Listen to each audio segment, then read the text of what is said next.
오늘 본문 말씀은 이 본문만 가지고는 도대체 이것이 우리에게 무엇을 말씀하려고 하시는지를 이 본문 말씀만 가지고는 중요한 내용이 없는 것 같아요. 그러나 이것을 하나하나 살펴보면 마지막 때에 정말 흔들리는 이 시국과 흔들리는 이 땅에서 살아가고 있는 우리들에게 너무나 중요한 말씀입니다. 이 내용은 1절에서 5절까지 무슨 내용이냐면 모세가 십계명을 하나님 앞에 다시 받은 내용이에요. 여러분이 십계라는 영화를 아마 보셨을 거예요. 또 우리가 상식적으로도 교회를 오래 다니면 다 알고 있죠. 십계명을 처음 거는 깨뜨려졌고 두 번째로 하나님 앞에 다시 받은 내용인데, 그러면 이 짧은 내용 안에 우리가 이제 의문을 하나하나 가져보도록 하겠습니다. 첫째 돌판은 왜 깨졌을까요? 여기 1절에 그렇게 말씀하시죠. 여호와께서 내게 이르시기를, 여기서 내게는 모세입니다. 하나님께서 모세한테 말씀하셔요. 모세야, 처음 같은 두 돌판을 다듬어 가지고 산에 올라 내게로 나아오고 나무 궤를 하나 만들어라. 그러면 네가 깨뜨린, 그러니까 모세가 깨뜨렸습니다. 모세가 깨뜨린 처음 판에 쓴 말을 내가, 하나님이 그 판에 써줄게. 그러면 너는, 모세는 그것을, 그 돌판을 궤에 넣어라 그랬어요. 그래서 3절에 모세가 조각목으로 궤를 만들고 처음 것과 같은 돌판 둘을 만들어서 그것을 가지고 산에 올라갑니다. 호렙산에 오르죠. 그래서 여호와께서 그 산에서 그 판에다가 다시 십계명을 써주십니다. 그래가지고 5절에 그렇게 하죠. 내가 산에서 내려와서 하나님께서 모세에게 명령하신 대로 그 판을 궤에다 넣었다. 그랬더니 그 궤에 넣어진 돌판이 지금까지 있다라고 모세가 이야기를 하고 있습니다. 자, 그러면 첫 번째 돌판은 왜 깨졌을까요? 첫 번째 돌판이 깨진 내용은 신명기 9장에 잘 나옵니다. 자, 우리 신명기 9장을 한번 보세요.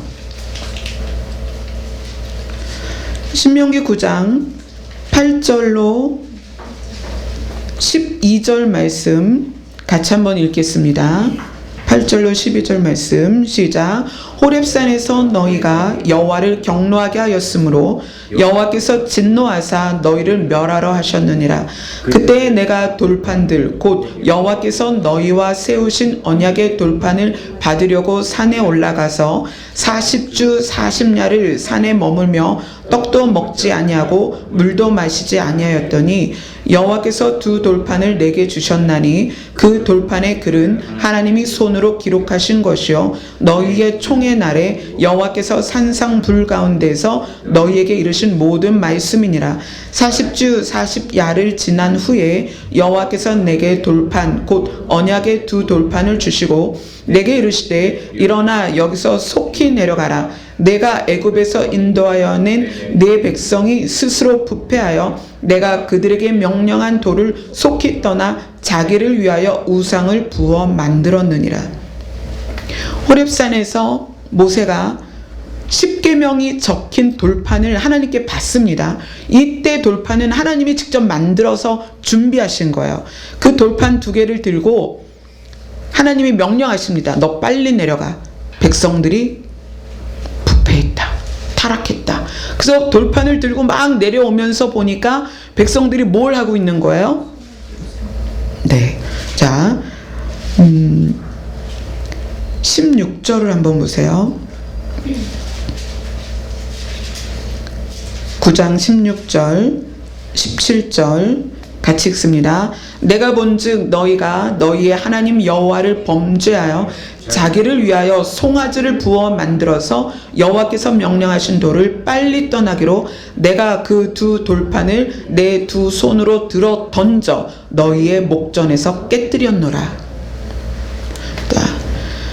율법이 있기 전에는 이것이 죄다 아니다를 명확하게 알 수 없었어요. 그래서 하나님께서 보시기에 악한 것, 보시기에 좋은 것, 이렇게 설명이 됩니다. 근데 하나님이 구체적으로 이제 무엇이 죄고 무엇이 죄가 아니다를 율법을 정확하게 만들어서 모세에게 가르치십니다. 그리고 가장 핵심적인 것 10가지 조항을 돌판에 하나님이 손으로 직접 써서 그 돌판을 모세에게 주셨어요. 자, 이 돌판을 받았다는 건 무슨 의미냐면 이것이 적용될 때 이 적용에 의해서 복을 받을 자는 복을 받고 심판을 받을 자는 심판을 받는다는 얘기예요. 그래서 모세가 이 돌판을 들고 막 내려와서 보니까 이스라엘 백성이 뭘 하고 있냐면 송아지를 만들어서 그것 앞에서 춤을 추며 먹으며 노래하며 이것이 우리를 애굽에서 인도하여 낸 여호와다라고 노래를 하고 있는 거예요. 거기서 축제를 하고 있는 거예요. 그때 모세는 무엇을 생각했냐면 이 돌판에 있는 율법이 저들에게 적용되면 살아날 자가 하나도 없는 거예요. 율법에서 첫 번째 세 계명이 다 여호와께 대한 거예요. 여호와의 다른 신을 두지 말고, 그 다음에 부어 만든 새기어 만든 우상을 만들지 말고, 여호와의 이름을 망령되이 일컫지 말라. 이게 여호와에 관련된 세 가지 율법인데 지금 그들이 송아지 하나로 세 율법을 다 어긴 거거든요. 그러면 율법이 백성에게 적용될 찰나잖아요. 지금 돌판을 가지고 있으니까. 그래서 모세가 그들에게 적용되기 전에 깨뜨려 버린 거예요. 하나님, 용서해 주세요. 내가 이걸 깨뜨리지 않으면 저들이 율법에 의해서 살아남을 자가 하나도 없습니다. 그래서 모세가 깨뜨려 버린 거예요. 이것이 첫 번째 돌판을 모세가 깨뜨린 이유입니다. 하나님께서 아담과 하와와 첫 번째 약속을 하십니다. 너는 동산 중앙에 있는 선악과를 먹지 마라. 그거 먹으면 너 진짜 죽는다. 그런데 그 언약을 누가 깨뜨려요? 아담과 하와가 언약을 깨뜨리죠. 그리고 그것을 취하면서 죄가 시작이 돼요. 하나님이 주신 율법은 이걸 통해서 사람을 심판하려는 게 아니에요. 죄가 뭔지를 알려주시려고 하는 거예요. 이건 죄고 이건 죄고 이건 죄야. 너희들이 죄를 통하여서는 반드시 심판을 받으니까 죄를 짓지 말아야 돼 라고 주신 게 율법인데, 이미 율법을 가지고 내려오는 순간에 사람들은 죄악 가운데 있는 거예요. 아담과 하와와 첫 번째 언약이 사람들의 죄로 인하여 망가진 것처럼 하나님이 주신 첫 번째 돌판은 사람들의 죄로 인하여 깨져버리고 말았어요. 그러니까 하나님께서 두 번째 돌판을 준비하게 하시는 거예요. 자, 그러면 신명기 우리 읽은 말씀을 보면 1절에 이렇게 얘기하세요. 여호와께서 너는 처음 같은 두 돌판을 다듬어 가지고 와라. 이렇게 얘기하세요. 처음 돌판은 하나님께서 직접 돌판을 준비해 주셨거든요. 그런데 왜 두 번째 돌판은 모세에게 직접 다듬으라고 하셨을까요? 이 돌판에 하나님이 새기길 원하시는 건 율법이고 말씀이에요. 잠언 6장 7장을 보면 이렇게 말씀하십니다. 너희는 너희의 이 계명을 너희의 마음판에 새겨라. 너희 심령에 새겨라. 너희는 계명을 너희 마음에 새겨라. 이렇게 이야기를 합니다. 사람들의 악함 때문에 첫 번째 돌판이 깨지고 나서 하나님께서는 사람들에게 무엇을 요구하시냐면 너희의 다듬어진 마음에 이 계명을 받으라는 거예요. 돌판을 두 개를 다듬어서 갖고 오라는 얘기는 너희의 마음을 다듬어라. 너희가 악해서 도무지 내 계명을 받을 수가 없구나. 마음을 다듬어라. 그래서 모세는 열심히 돌판을 다듬습니다. 처음에 하나님이 주셨던 돌판과 똑같이, 여러분, 돌을 다듬어서 판 판을 만든다는 게 쉽겠어요? 얼마나 정으로 많이 쪼으면 돌이, 그러니까 그때 당시에는 뭐 그게 화강암인지 무슨 암인지는 모르죠. 단지 큰 바위를 깨뜨려서 판을 만드는 거예요. 모세는 몇 날이 걸렸을지 또 며칠이 걸렸을지는 모르지만 돌판을 열심히 다듬어서 하나님이 처음에 주셨던 그 모양을 만듭니다. 그리고 그 돌판을 가지고 가요. 예수님은 그렇게 말씀하십니다.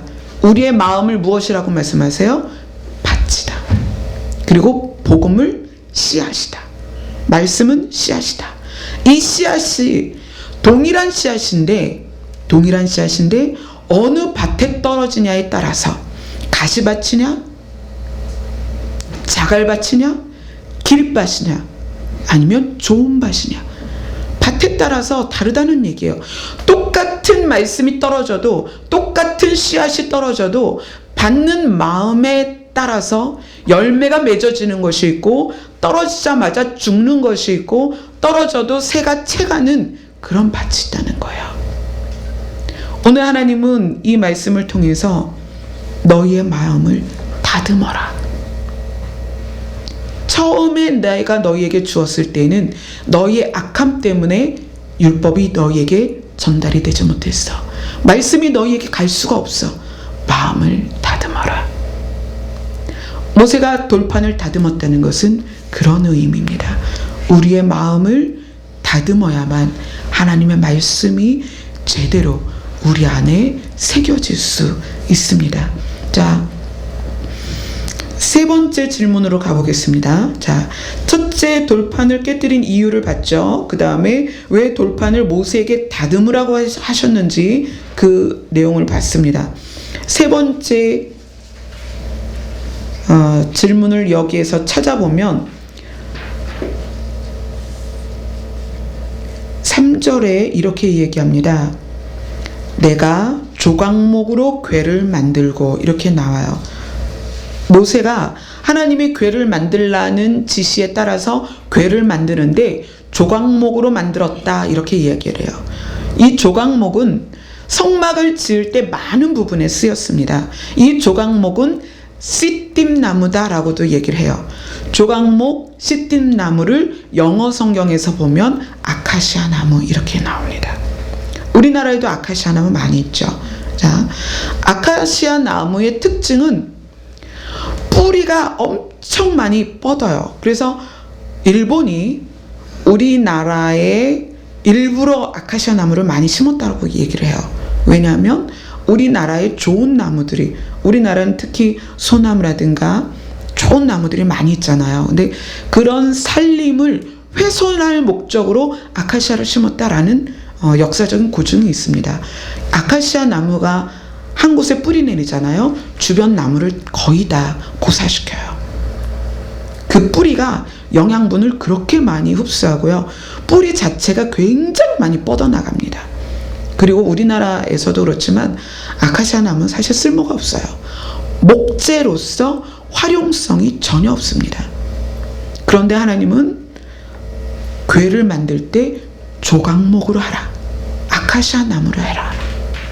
왜 그러셨을까요? 왜 하필 궤를, 성경에 많이 나오죠. 상수리나무, 또 백향목, 잣나무, 이런 것들은 아주 곧게 자라는 나무예요. 잣나무 같은 경우, 상수리나무를 보면 하늘을 찌르듯이 그렇게 올라가는 나무들이에요. 그런 나무들은 적당히 잘라가지고 켜면 판자가 딱딱 나와서 궤를 만들기 좋잖아요. 근데 아카시아 나무는 구불구불합니다. 그리고 가늘어요. 아주 가시도 많고 불편한 나무예요.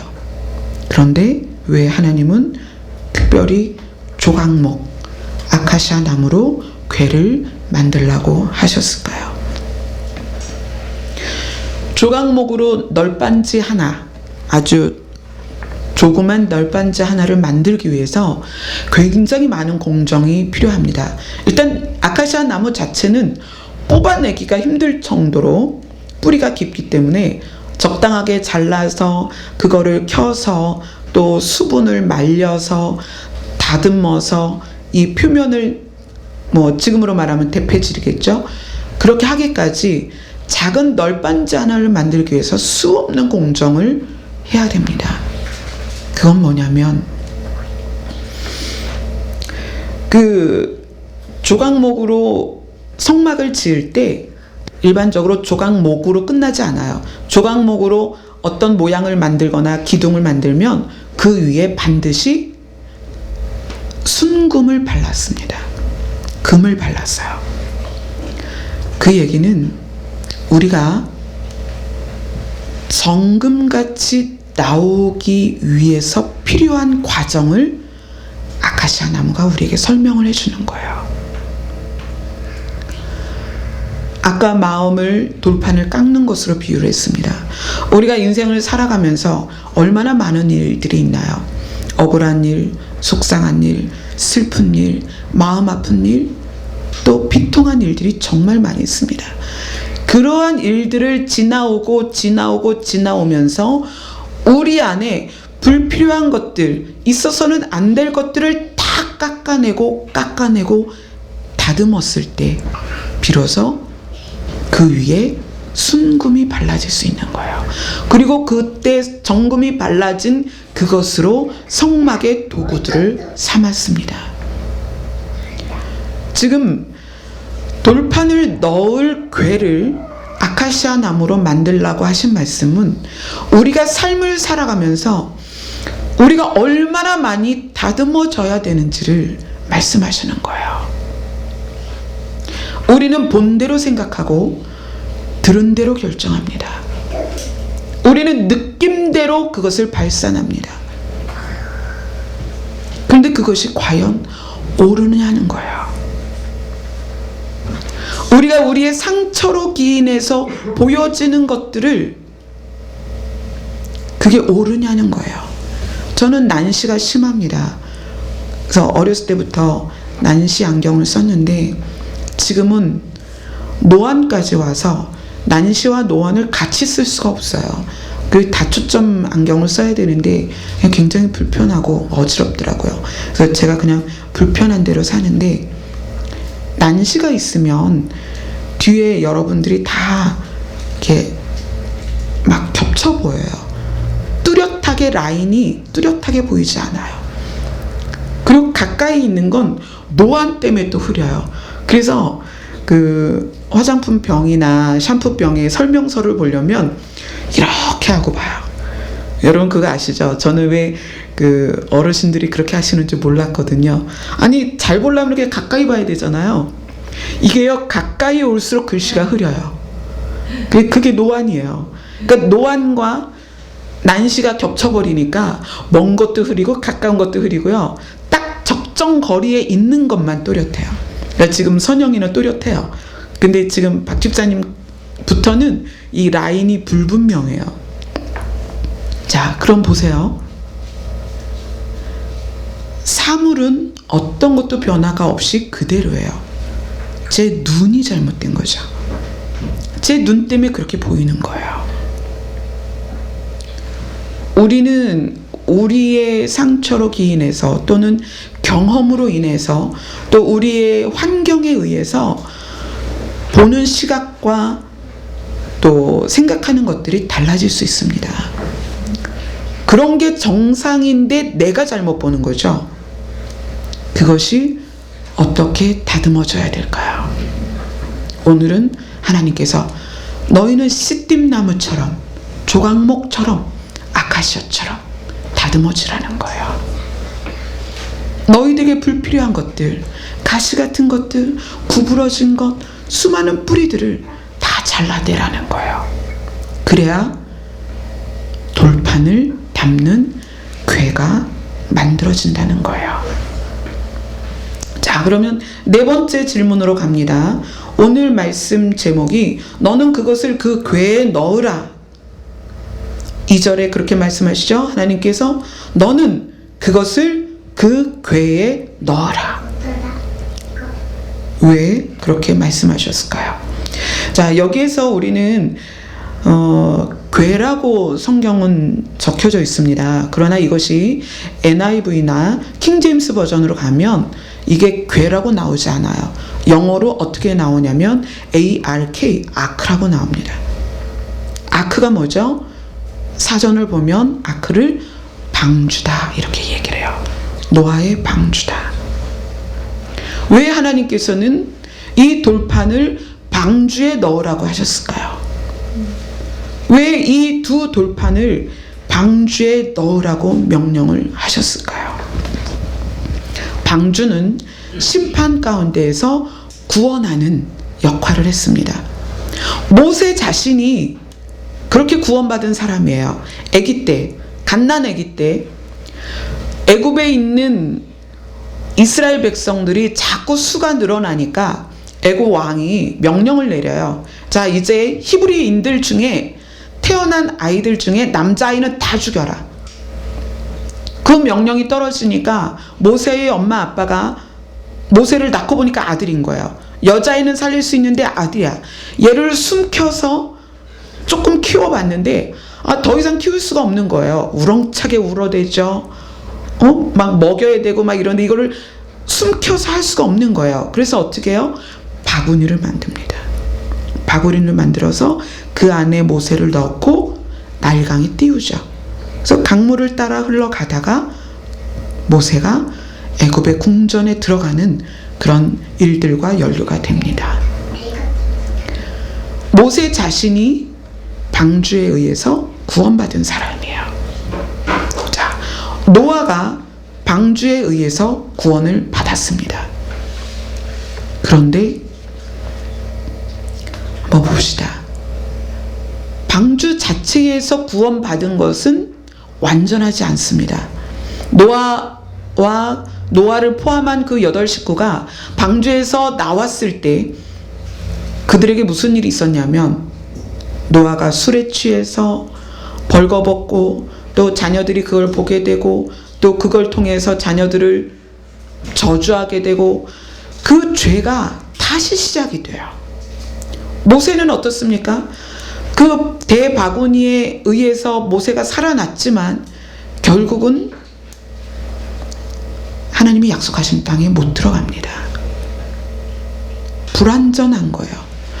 방주에 들어가서 살아나는 것 자체가 사실은 완전한 게 아니에요. 불완전해요. 오늘 읽은 본문의 마지막에 이렇게 얘기합니다. 내가 돌이켜 산에서 내려와서 여호와께서 내게 명령하신 대로 그 판을 내가 만든 궤에 넣었더니 지금까지 있다.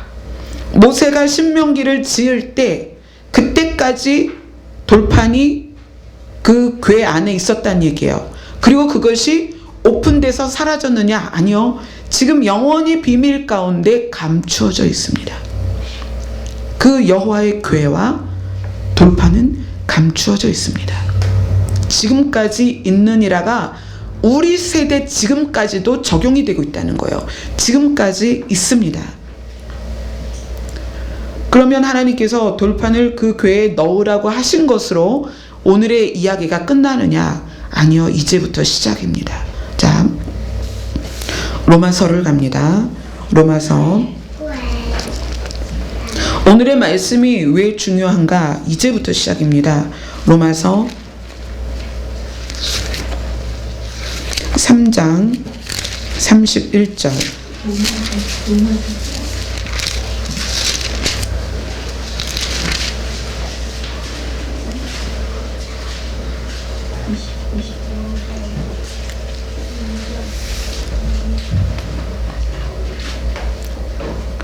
자, 로마서 3장 31절 같이 읽습니다. 시작.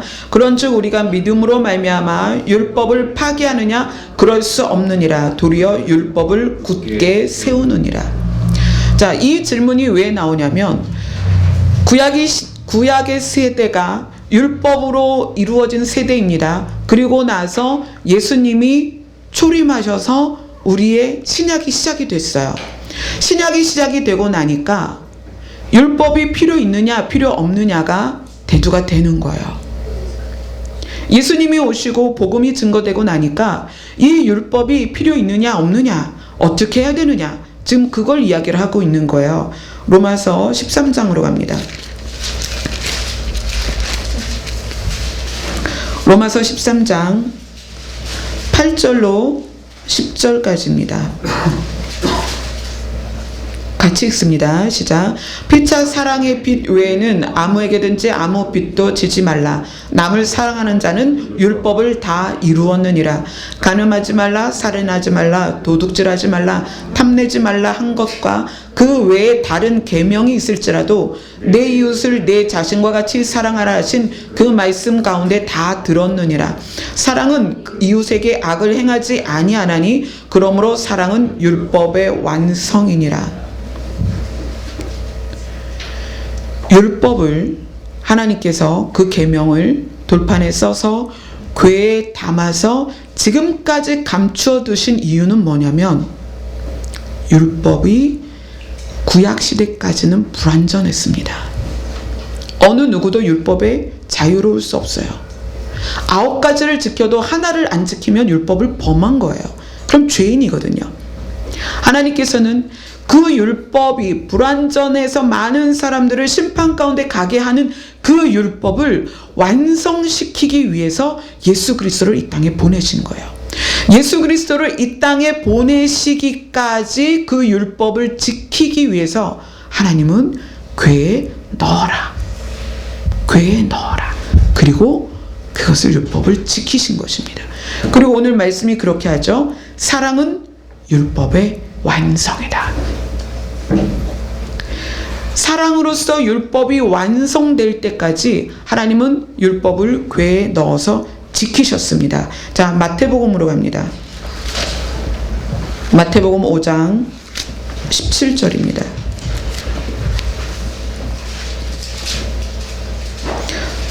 마태복음 5장 17절 예수님께서 직접 하신 말씀입니다. 마태복음 5장 17절 같이 읽습니다. 시작. 내가 율법이나 선지자를 폐하러 온 줄로 생각하지 말라. 폐하러 온 것이 아니요 완전하게 하려 함이니라. 예수님이 이 땅에 오심으로 해서 율법이 완전해졌습니다. 완성이 됐어요. 근데 그 완성의 모습이 뭐냐면 사랑이라는 거예요. 사랑 안에 십계명 내용이 다 들어있다는 거예요. 너희가 피차에 사랑하면 십계명을 다 지킬 수 있다는 거예요. 예수님이 이 땅에 오시면서 복음을 완성하셨습니다. 구약과 신약이 만나서 구약이 소용이 없는 게 아니에요. 구약과 신약이 만나서 완전한 복음을 이루었고 이론과 실제가 만나서 완벽한 복음을 이뤘습니다. 그리고 그 복음이 우리에게 구원을 주신 거예요. 자, 우리가 마지막 때를 살고 있고 우리가 예수 그리스도가 이 땅에 다시 오실 것을 기다리고 있습니다. 그럼 오늘 말씀이 우리에게 주시고자 하는 말씀은 무엇일까요? 이제 우리가 예수 그리스도를 만나기 위해서 우리가 어떻게 돼야 되냐면 돌판을 담은 궤와 같이 준비가 돼 있어야 돼요. 다듬어진 마음과 다듬어진 마음에 새겨진 말씀과 또 성화된 우리의 삶이 아카시아 나무를 다듬어서 궤를 만든 것처럼 준비되고 거룩한 성화된 우리의 삶이 준비되어 있어야 돼요. 그 상태에서 예수 그리스도가 재림하셨을 때에 무엇이 이루어지느냐? 완전한 하나님의 나라가 이루어집니다. 예수님이 출임하셔서는 하신 사역이 뭐냐면 율법을 완성시킨 거예요. 율법 자체의 내용이 하나님을 사랑하고 이웃을 사랑하는 그 내용이에요. 그런데 사람들이 그것을 이루지 못했습니다. 그래서 예수님께서 하나님을 사랑하는 것이 이것이고 이웃을 사랑하는 것이 이것이라는 본을 보이셨어요. 그리고 율법을 완성시켰습니다. 그래서 복음이 완전해졌습니다. 그래서 예수 그리스도를 믿음으로 어떻게 돼요? 우리가 사망을 보지 않고 죽음을 보지 않고 아버지의 나라에 갈 수 있는 거예요. 그런데 초림하신 예수 그리스도가 아니라 성경은 지금 그 역사가 지났잖아요. 그 역사가 지나고 이스라엘이 재건되고 이스라엘이 회복되고 나서 예수 그리스도가 다시 오겠다는 거예요. 우리는 지금 성경을 정말 잘 읽어야 될 세대입니다. 근데 그 다시 오시는 예수님은 무엇 때문에 오시냐는 거예요. 다시 오시는 예수님은 완성된 율법을 소유한 자들과 만나서 완성된 하나님의 나라를 이루실 것입니다. 지금은 미완성이에요. 하나님의 나라가 있습니다. 낙원이 있고요. 천국이 있습니다. 그러나 거기에 실제로 거주하고 완전히 이 땅에 악이 심판받고 죽음이 사라지는 완전한 나라는 아직 아니에요. 그 완전한 나라가 언제 이루어지느냐? 가신 모습 그대로 예수님이 이 땅에 내려오셨을 때 그 완전한 나라가 이루어져요. 근데 그 완전한 나라를 누가 이어받을 수 있느냐? 오늘 말씀하신 것처럼 마음을 다듬고 거기에 계명을 새겨서 마음판에 새긴 계명을 가지고 삶을 아카시아 나무처럼 다듬어서 궤가 만들어지도록 살아온 사람들에게 예수 그리스도가 연합해서 완성된 하나님의 나라를 만드시겠다는 거예요. 여러분이 교회를 나오시는 이유, 여러분이 기도를 하시는 이유를 한번 생각해 보세요. 여러분이 왜 이 중요한 시점에 이 시간을 내서 멀리서 오시나요? 왜 차를 타고 1시간, 2시간 걸려서 여기로 오시냐는 거예요. 여러분이 왜 시간을 내서 성경을 읽고 성경을 쓰고 왜 기도를 합니까? 여러분은 지금 완성된 하나님의 나라를 기다리는 존재들입니다. 그냥 교회를 다니는 게 아니에요. 내가 좀 사업이 잘 돼 볼까? 내가 좀 건강해져 볼까? 내 자녀들이 좀 잘 돼 볼까? 내 하는 일이 좀 형통해 볼까? 이래서 교회를 다니는 게 아닙니다. 왜 모세에게 하나님께서 돌판을 다듬고 거기에 계명을 써줄 테니까 궤에 넣어서 지켜서 보관하라고 했느냐? 예수 그리스도가 오셔서 완성된 복음을 만들게 하시기 위함입니다. 예수님께서 이제 오실 거예요. 오신다는 사실이 여러분 알아졌으면, 믿어졌다면 여러분 이제 여러분의 돌판을 더 잘 다듬으셔야 됩니다. 여러분 마음을 다듬으셔야 돼요. 그리고 거기에 여러분이 매일 접할 수 있는 이 말씀들을 여러분의 마음에 새기세요. 그리고 척박한 땅에서 뽑아놓은 아카시아 나무를 다듬듯이 여러분의 삶을 다듬으세요. 상처를 다듬고요. 생각을 다듬고 여러분들의 시각을 다듬으세요. 예수님 정말 곧 오십니다. 세상을 보세요. 무엇이 진리이고 무엇이 정의입니까? 이제는 선한 것이 없습니다. 우리가 바르게 가지고 있던 모든 가치관들이 다 무너졌습니다. 부부의 가치가 무엇입니까? 남자와 여자가 만나서 부부를 이루는 거예요. 그런데 지금 그렇습니까? 법이 이제는 남자끼리도 부부로 허용하고요, 여자끼리도 부부로 허용합니다. 이제는 잘못했다라는 것이 드러나면 그게 어른이든 대통령이든 상관없이 다 끌어내리는 시대에 살고 있습니다. 도덕적 가치도 다 무너졌고요. 우리가 끝까지 지켜야 될 경계들은 다 무너졌습니다. 이러한 때에 여러분 성경을 보세요. 하나님은 그때에 아들이 이 땅에 올 것이라고 말씀하십니다. 모든 경계가 사라지고 모든 도덕적 가치가 무너지고 모든 선이 사라진 이때에 여러분 성경을 보십시오. 기후도 다 무너졌죠. 며칠 전에 사우디아라비아에 눈이 왔어요. 눈이 얼마나 많이 왔는지 모래사장이 눈밭이 됐습니다. 뭘 더 기대하세요? 지금요? 태양이 2개라고 유튜브에 보세요. 얼마나 많이 올라와 있는지 모릅니다. 2개의 태양이 사진에 찍히는 시대에 살고 있습니다. 뭘까요? 왜 태양이 2개가 됐을까요? 하나님의 근원의 빛을 비춰야 되는 태양이 왜 2개가 됐을까요? 여러분 의심되세요? 유튜브 한번 들어가 보세요. 조작된 것일까요?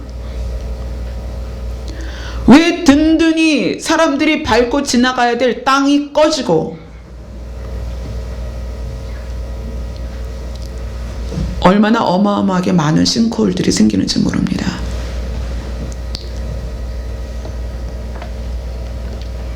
우리는 우리 자신이 이제 예수 그리스도로 완전해진 복음인가를 생각하세요.